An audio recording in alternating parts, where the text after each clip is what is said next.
Titre: Le courage de Léo. Il était une fois, dans une clairière enchanteresse, un petit oiseau nommé Léo. Léo était un joli oiseau bleu avec un doux plumage et des yeux brillants pleins de curiosité. Cependant, il avait une peur terrible du vide. Chaque fois qu'il devait s'envoler, son cœur battait la chamade et il hésitait à quitter la sécurité du sol. Un jour, alors qu'il chantait paisiblement sur une branche basse, Léo entendit un cri désespéré. C'était son ami, Timmy, un petit écureuil, coincé sur une branche haute d'un grand chêne. Timmy avait tenté d'atteindre une noisette, mais avait glissé et était resté bloqué, tremblant de peur. « Léo, aide-moi !» criait Timmy. « J'ai vraiment besoin de toi. » Léo regarda le chêne. La branche où se trouvait son ami semblait très loin. Son cœur se mit à battre encore plus vite. Il savait qu'il devait aider Timmy, mais sa peur du vide le paralysait.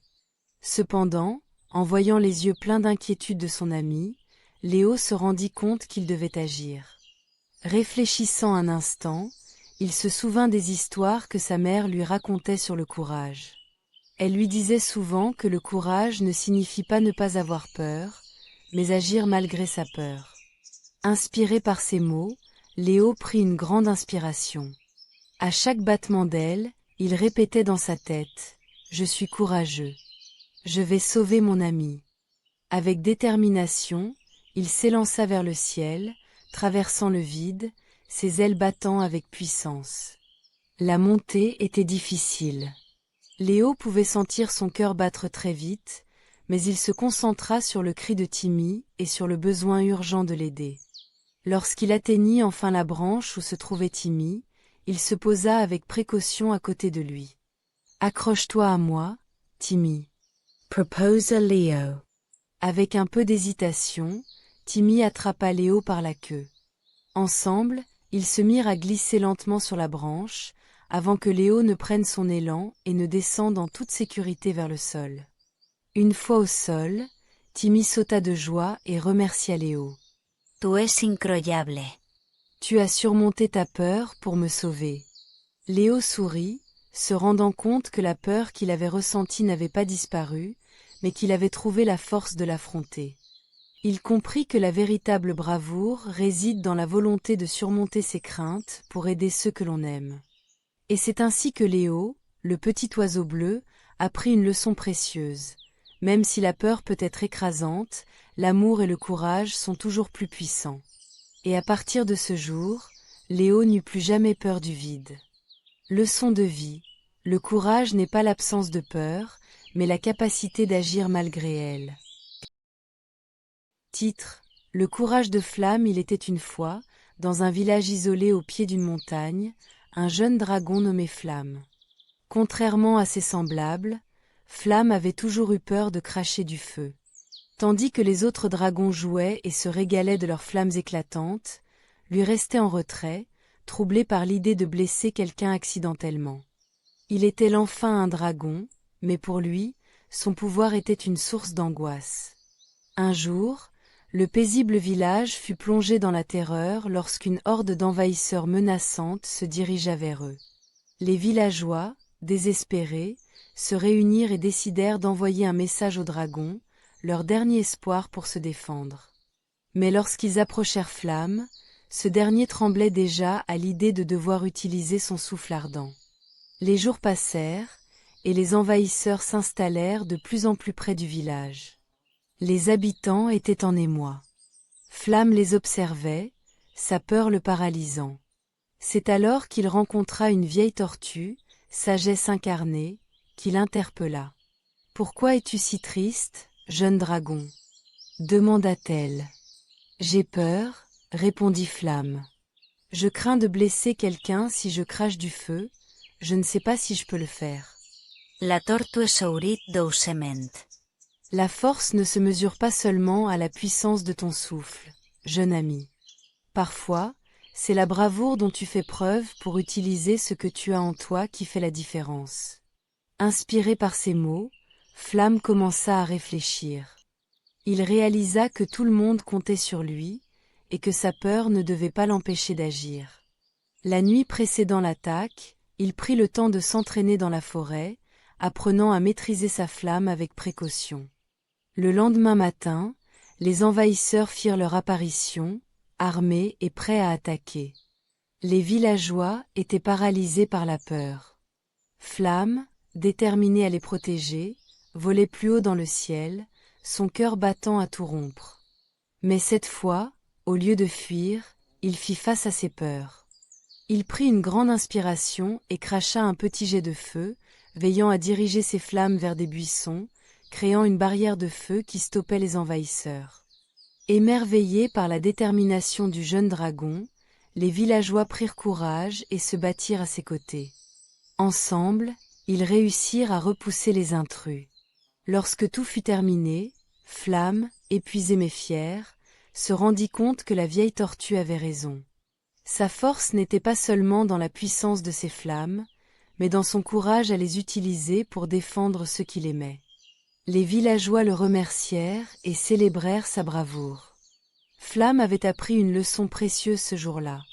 Le véritable courage n'est pas l'absence de peur, mais la volonté de faire face à ses peurs pour protéger les autres. Et depuis ce jour, Flamme devint le gardien du village, apprenant continuellement à maîtriser son feu tout en inspirant ses amis à surmonter leurs propres appréhensions. Il comprit que c'est en affrontant ses craintes qu'il pouvait vraiment devenir la force dont son village avait besoin. Leçon de vie. Le courage ne consiste pas à ne jamais avoir peur, mais à agir malgré ses peurs pour défendre et aimer ceux qui nous entourent. Titre: Le rêve du petit escargot. Il était une fois un petit escargot nommé Gaston. Contrairement à ses amis qui se contentaient de se déplacer lentement le long des feuilles, Gaston rêvait de devenir le champion de vitesse des escargots.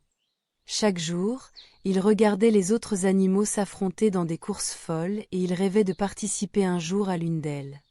Un matin ensoleillé, la nouvelle d'une grande course entre animaux se répandit dans la forêt. Tous les meilleurs coureurs s'y inscrivaient, les hérissons, les écureuils, même les grenouilles. Gaston était enthousiaste. C'était enfin son moment de briller. Mais ses amis, les autres escargots, se moquèrent de lui. « Toi, champion de vitesse ? C'est une blague, » ria le gros escargot Henri. « Tu es trop lent. Renonce à ce rêve. » Bien qu'il ait le cœur lourd, Gaston ne laissa pas les moqueries le décourager. Il se souvint d'une phrase que sa grand-mère lui avait toujours dite. L'important, ce n'est pas d'être le plus rapide, mais de croire en soi et de persévérer. Alors, chaque jour, Gaston s'entraîna. Il commença par faire des parcours dans le jardin, à travers les buissons et autour des fleurs.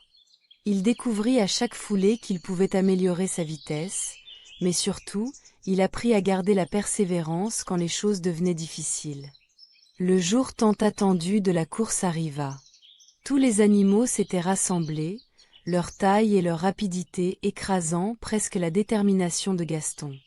Lorsque la course commença, Gaston se mit en mouvement, lentement mais sûrement.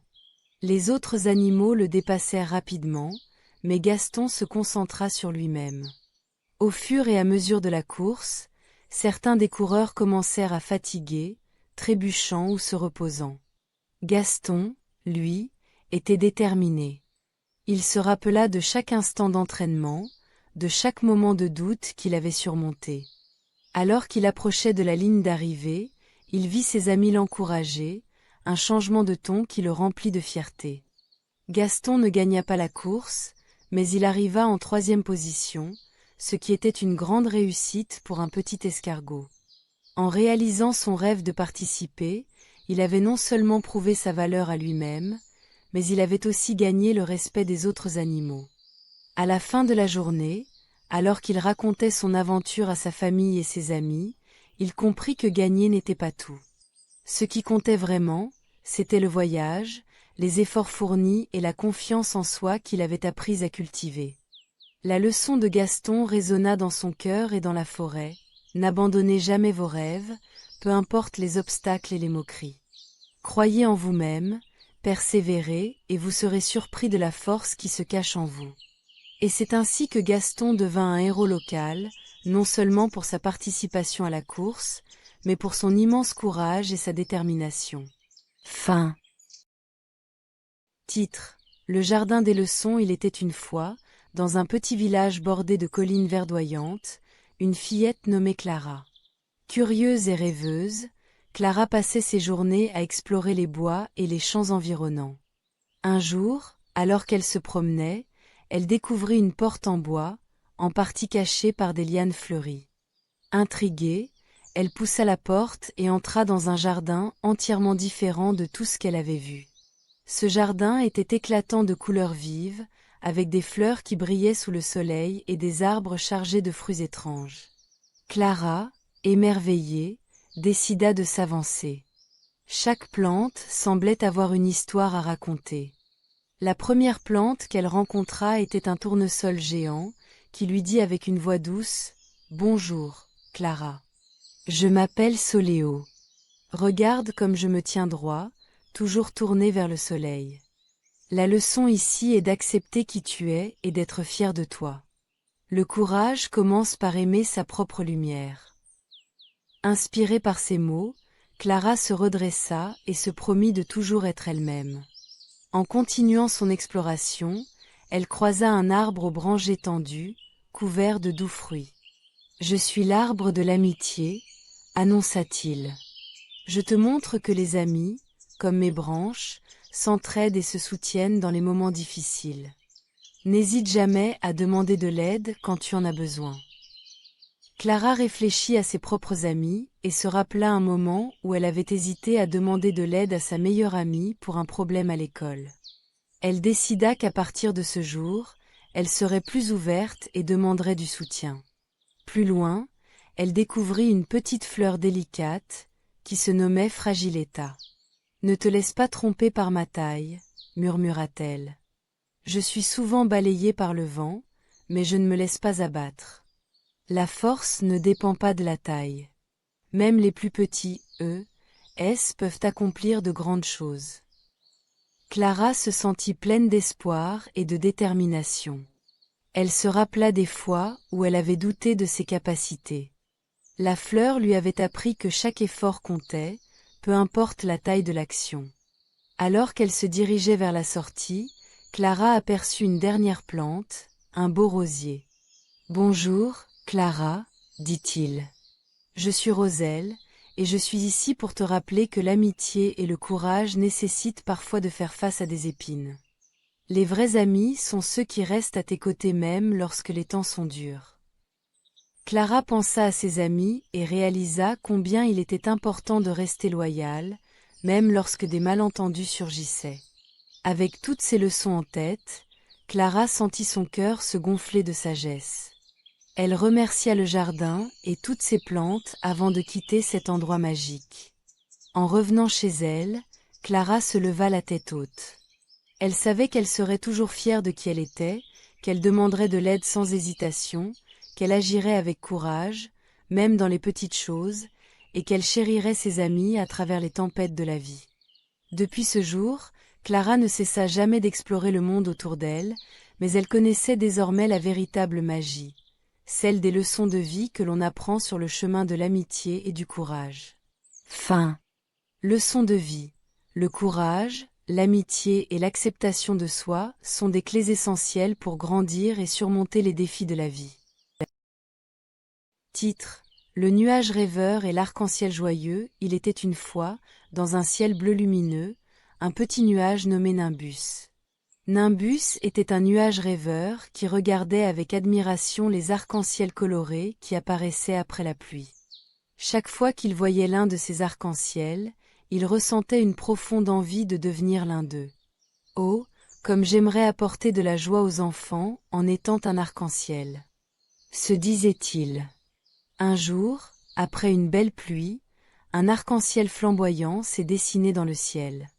Nimbus, troublé par ses pensées, a décidé de demander conseil à Luna, la grande lune sage.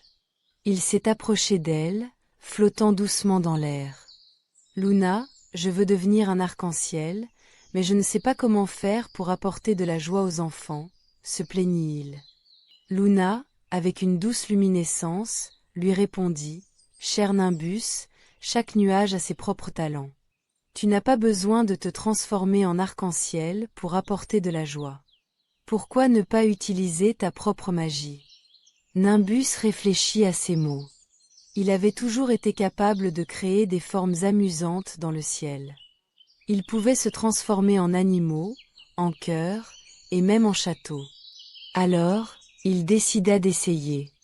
Le lendemain, quand le soleil brilla, Nimbus commença son spectacle. Il se transforma d'abord en un mignon chien qui courait à travers le ciel. Les enfants en bas levèrent les yeux et éclatèrent de rire. « Regarde, maman, un nuage chien !» s'écrièrent-ils, joyeux. Ensuite, Nimbus façonna un grand et majestueux éléphant. Les enfants étaient émerveillés. Ils pointaient du doigt, riaient et sautaient de joie. Nimbus réalisa alors que son talent était unique. Chaque fois qu'il créait une forme, il apportait des sourires sur les visages des enfants. Le soir venu, Luna lui fit un clin d'œil. « Tu vois, Nimbus, tu n'as pas besoin d'être un arc-en-ciel. Tu es déjà capable d'égayer le ciel à ta manière. » Au fil des jours, Nimbus continua à investir son temps à créer des formes amusantes. Les enfants attendaient chaque jour avec impatience le spectacle du jeune nuage. Il devint leur ami du ciel, et chaque sourire généré par ses créations était un peu de bonheur qu'il semait. Un jour, après une belle tempête, un arc-en-ciel apparut dans le ciel, brillant de toutes ses couleurs. Nimbus se mit à sourire, non pas de jalousie, mais de fierté. Il avait compris que la joie pouvait être exprimée de différentes manières et que chacun avait son propre moyen d'apporter du bonheur au monde. Leçon de vie. Parfois, on rêve de devenir quelque chose que l'on admire, mais il est crucial de reconnaître et de valoriser ses propres talents. Chacun a sa manière de contribuer à la joie des autres. Sois fier de qui tu es et utilise tes dons pour faire briller le monde autour de toi. Titre: La rédemption d'étoiles. Il était une fois, dans un ciel étoilé, une belle étoile nommée Lumina. Lumina brillait intensément, mais un jour, un accident inattendu la fit tomber du ciel. Elle se retrouva sur terre, loin de l'éclat de son ancienne vie, dans un petit village triste et ombragé, appelé Luminette. Les villageois de Luminette, perdus dans leur mélancolie, n'éprouvaient plus de joie. Les rires s'étaient éteints, remplacés par des murmures de désespoir. Lumina, déchue, observait la tristesse qui entourait les habitants et ressentit une grande douleur.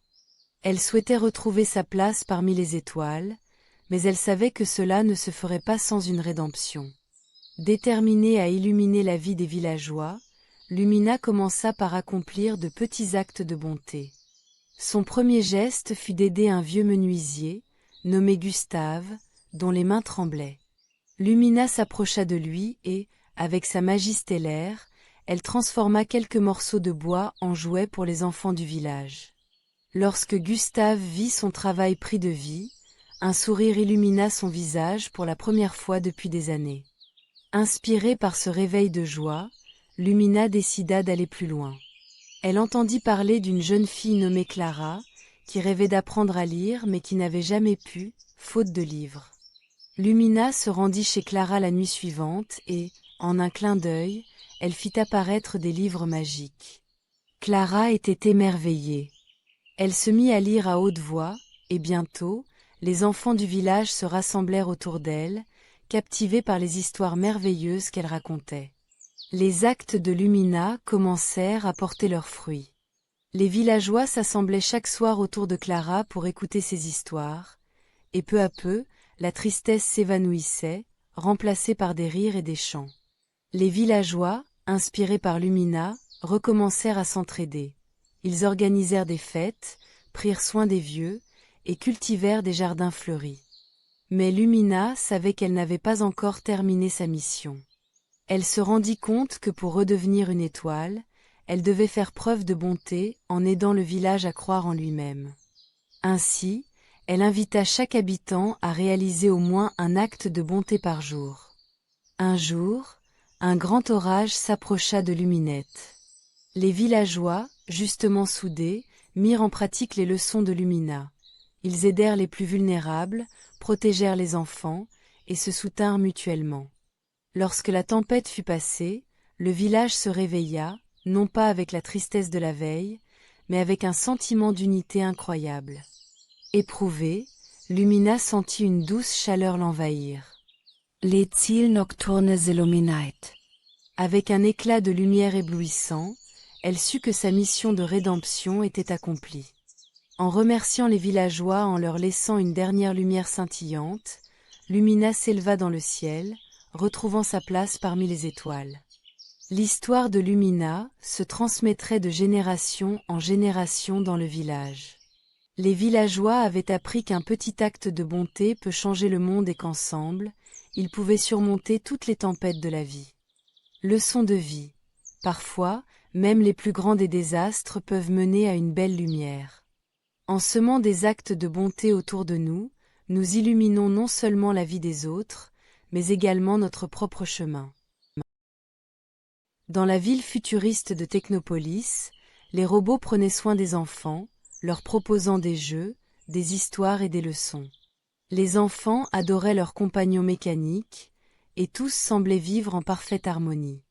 Parmi eux se trouvait Max, un petit garçon curieux et plein d'imagination, qui passait ses journées à explorer les rues colorées de la ville, toujours accompagné de son fidèle ami, un robot nommé Zip.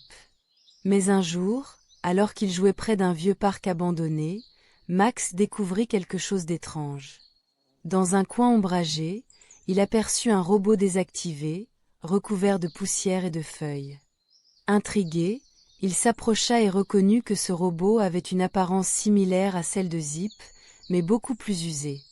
Soudain, Zip, qui avait suivi Max, s'exclama « C'est mon ancien ami, Tico. Je l'ai connu avant qu'il ne soit désactivé.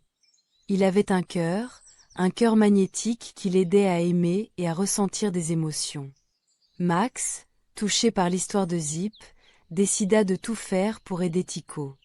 Que faut-il pour le remettre en marche? Demanda-t-il avec détermination.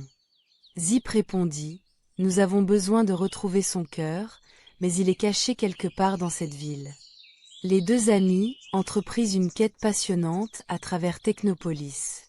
Ils visitèrent des lieux emblématiques, la bibliothèque des robots, où ils interrogèrent un vieux robot bibliothécaire, et l'atelier des inventeurs, où ils rencontrèrent une jeune génie qui les aida à décoder une carte ancienne décrivant l'emplacement du cœur de Tico. Après plusieurs jours d'aventure, de rires, mais aussi de défis, Max et Zip arrivèrent au sommet d'une colline, au bord d'un lac étincelant. Là, en plongeant dans l'eau, ils trouvèrent le cœur de Tico, brillant comme une étoile. Avec précaution, ils remontèrent la précieuse pièce. De retour au parc, Max et Zip installèrent le cœur dans Tico, et après quelques instants de silence, le robot se réactiva, les yeux pétillants. « Vous m'avez sauvé !» s'écria Tico, plein de joie. « Merci, mes amis.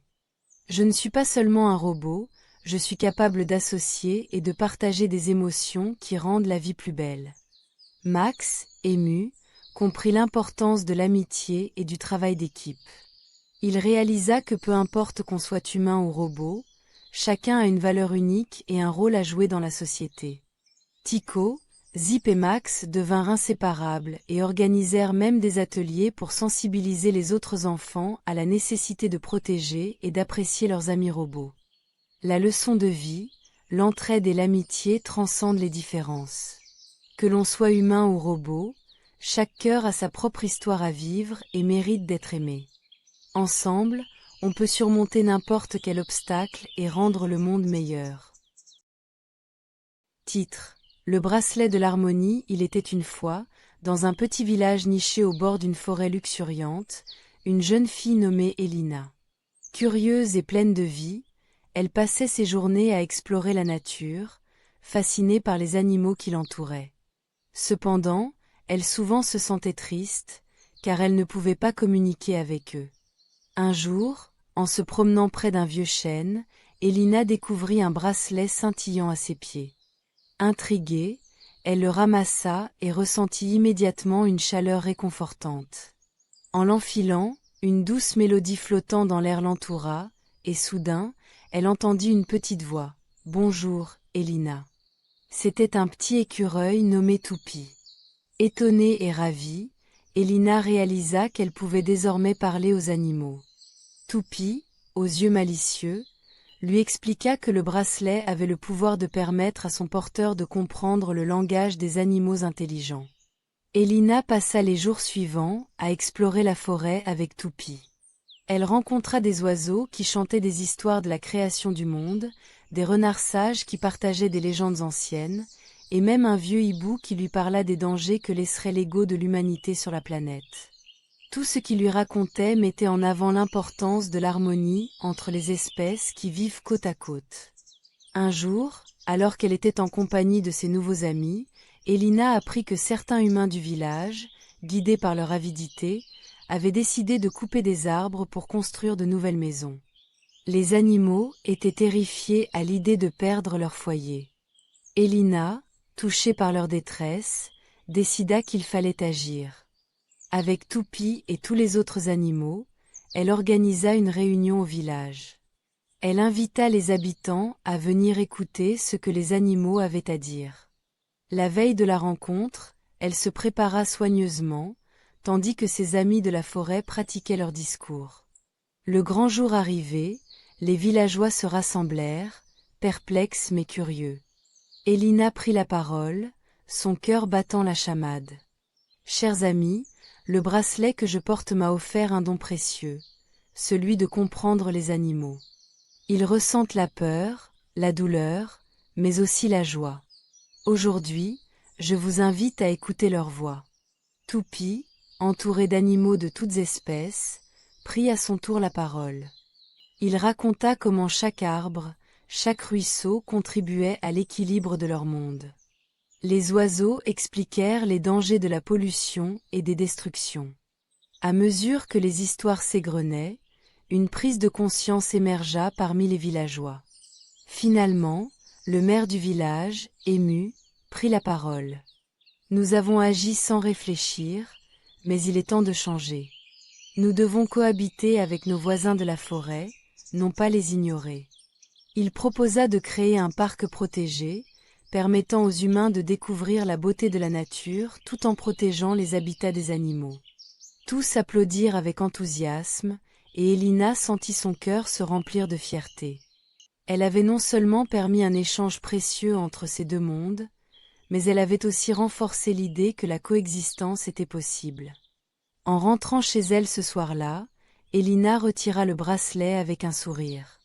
Plus qu'un simple accessoire, il avait été le symbole d'un changement profond. Elle comprit que la clé d'un avenir meilleur résidait dans l'écoute, le respect et l'ouverture d'esprit. Leçon de vie. Parfois, il suffit de tendre l'oreille pour entendre la voix des autres.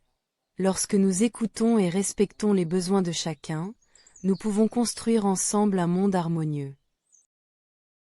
Dans un petit village nommé Révonia, un groupe d'enfants s'était lié d'amitié autour de leur passion commune pour les rêves. Chaque soir, après avoir terminé leurs devoirs, ils se retrouvaient sous un grand chêne, où ils partageaient leurs rêves et imaginaient des mondes fantastiques. Mais un jour, l'un d'eux, Mila, eut une idée encore plus audacieuse. Et si, au lieu de simplement partager leurs rêves, ils pouvaient les vivre ensemble? Les enfants, excités par cette idée, prirent la décision d'unir leurs esprits avant de s'endormir, en se tenant par la main et en se concentrant sur l'imaginaire collectif. À leur grande surprise, ils se retrouvèrent dans un monde coloré, rempli de créatures étranges, de champs de fleurs chantantes et de rivières arc-en-ciel. Ce monde était le reflet de leur imagination, une toile peinte par leurs rêves communs. Dans ce nouvel univers, ils rencontrèrent un sage hibou nommé Discernement, qui leur confia une quête, retrouver la clé de l'harmonie, cachée quelque part dans ce royaume enchanteur. Cette clé était essentielle pour maintenir l'équilibre entre les rêves et la réalité. Pour la trouver, ils devaient parcourir divers paysages, chacun représentant une valeur importante pour la vie. La confiance, l'empathie, le courage et la créativité. Le premier arrêt fut la vallée de la confiance, où des montagnes escarpées les défiaient. Chaque enfant devait exprimer ses peurs et ses doutes avant de pouvoir avancer. Grâce au soutien mutuel, ils réussirent à gravir la montagne, apprenant ainsi l'importance de croire en soi et en les autres. Poursuivant leur voyage, ils découvrirent la forêt de l'empathie, où chaque arbre était capable de raconter l'histoire des animaux qui l'entouraient. Ici, ils apprirent à écouter réellement les histoires des autres, à comprendre leurs sentiments, et à reconnaître que chacun a ses propres luttes. Dans les gorges du courage, ils rencontrèrent un dragon géant qui gardait un passage secret. Bien que terrifiés, les enfants réalisèrent qu'ils pouvaient surmonter cette peur ensemble. Un par un, ils s'avancèrent et apprirent que le courage ne consiste pas à ne pas avoir peur, mais à agir malgré la peur. Enfin, ils arrivèrent au lac de la créativité, où des couleurs et des formes se rejoignaient dans une danse envoûtante. Ici, ils durent créer une œuvre collective, réunissant leurs idées uniques pour façonner un tableau vivant qui révélerait la clé de l'harmonie. Après avoir surmonté ces défis, ils découvrirent finalement la clé de l'harmonie, qui brillait d'un éclat doré. En retour de leur succès, le sage hibou leur révéla que cette clé était le symbole de leur amitié et de la collaboration. En travaillant ensemble, ils avaient non seulement découvert des valeurs essentielles, mais ils en avaient également renforcé leurs liens.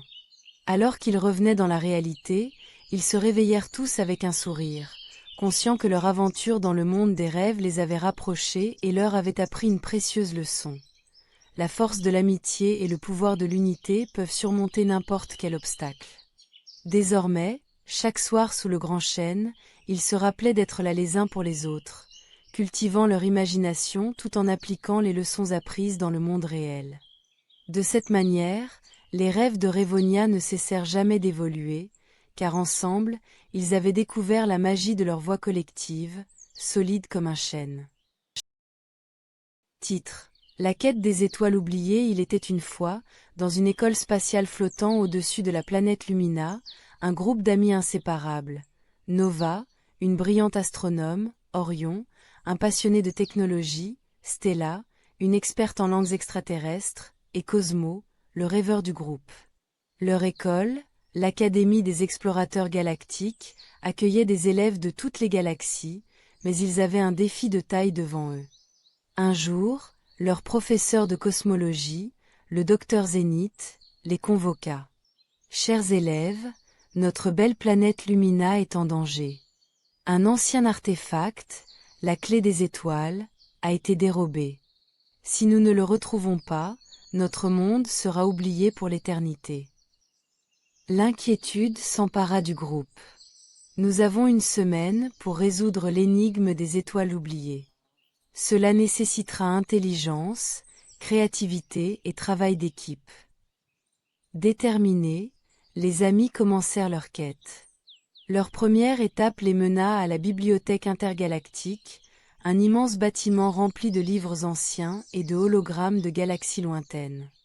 Là, ils découvrirent un fragment de l'énigme, pour retrouver ce que l'univers a oublié, chercher où se rencontrent les trois lunes. Intrigués, ils décidèrent d'étudier la carte stellaire.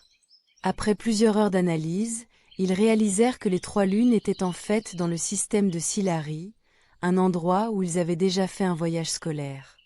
En utilisant le vaisseau spatial d'Orion, ils se dirigèrent vers Silari. En approchant, ils virent les trois lunes dansantes autour de leur planète.